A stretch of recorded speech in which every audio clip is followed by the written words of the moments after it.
Iya, hampir 3 bulan belakangan ini kita menghadapi lonjakan kasus corona yang tinggi ya.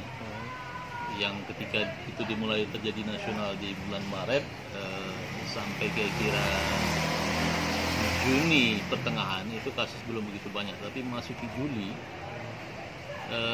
kasus tiba-tiba menjadi meledak di Aceh ya, dan kemudian itu melahirkan keprihatinan sekaligus juga kekhawatiran banyak publik untuk kemudian berinteraksi di ruang publik ya, walaupun tetap aja orang tidak mematuhi protokol kesehatan dengan menggunakan masker ya, dan juga disinfektan. Nah, ini yang kita meminta pemerintah Aceh itu lebih melakukan evaluasi yang lebih mendasar. Apa sebenarnya yang menyebabkan kasus ledakan kasus COVID ini begitu besar di Aceh, hingga Aceh saat ini masuk sebagai 10 besar daerah yang terdampak COVID nasional. Nah, persoalan mendasar itu yang nampaknya belum dilakukan atau belum efektif dilakukan oleh pemerintah Aceh hingga saat ini. Kira-kira sektor apa aja yang perlu dilakukan evaluasi ini, Pak? Yang paling penting adalah sektor tentang early warning systemnya, sistem peringatan dininya ya, termasuk juga pencegahan.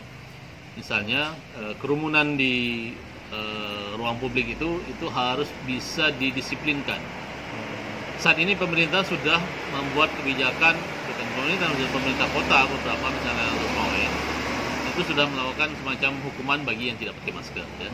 Itu bagus untuk kemudian mencegah virus ini tertular di fase pertama.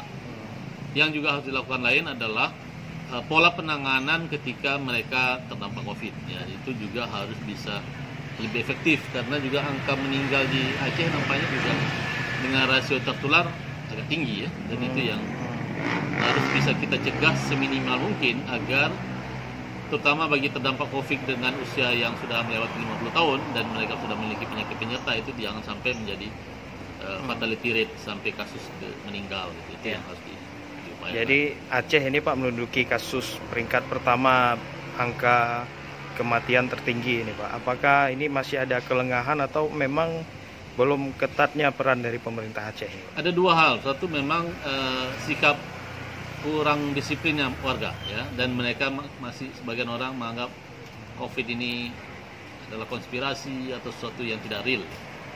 Di sisi lain pemerintah juga belum menekankan kepada implementasi yang lebih ketat ya. Contoh kasus misalnya sosialisasi masker, kemudian sosialisasi sekaligus pendisiplinan. Setiap kegiatan keramaian itu harus digunakan, harus ada alat pencuci tangan ya, dan juga hand sanitizer.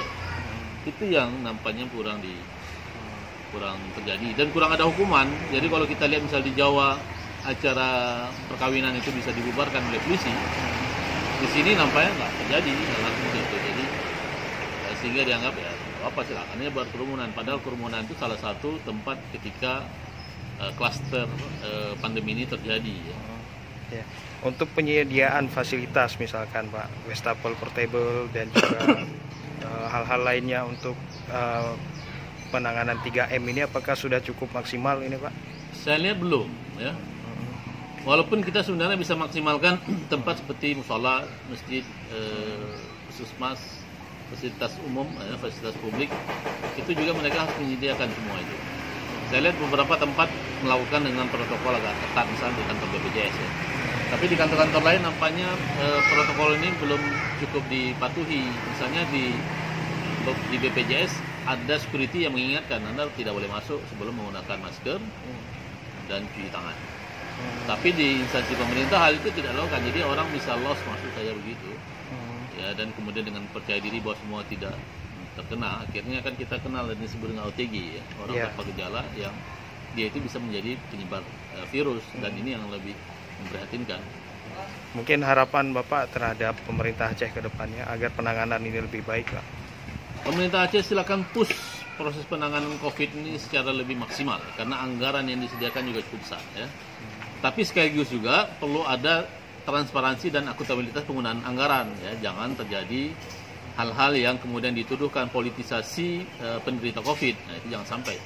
Jadi yang paling penting adalah gunakan anggaran itu seefektif mungkin, ya, dengan komitmen transparansi dan akuntabilitas. Yang kedua juga terus melakukan evaluasi dan melihat hak mana yang masih lemah dalam proses pencegahan COVID-19 ini. Jadi agar masyarakat sehat, pemerintah juga akan mendapatkan reward yang baik dan itu akan membangun masyarakat yang sejahtera. Ingat pesan ibu.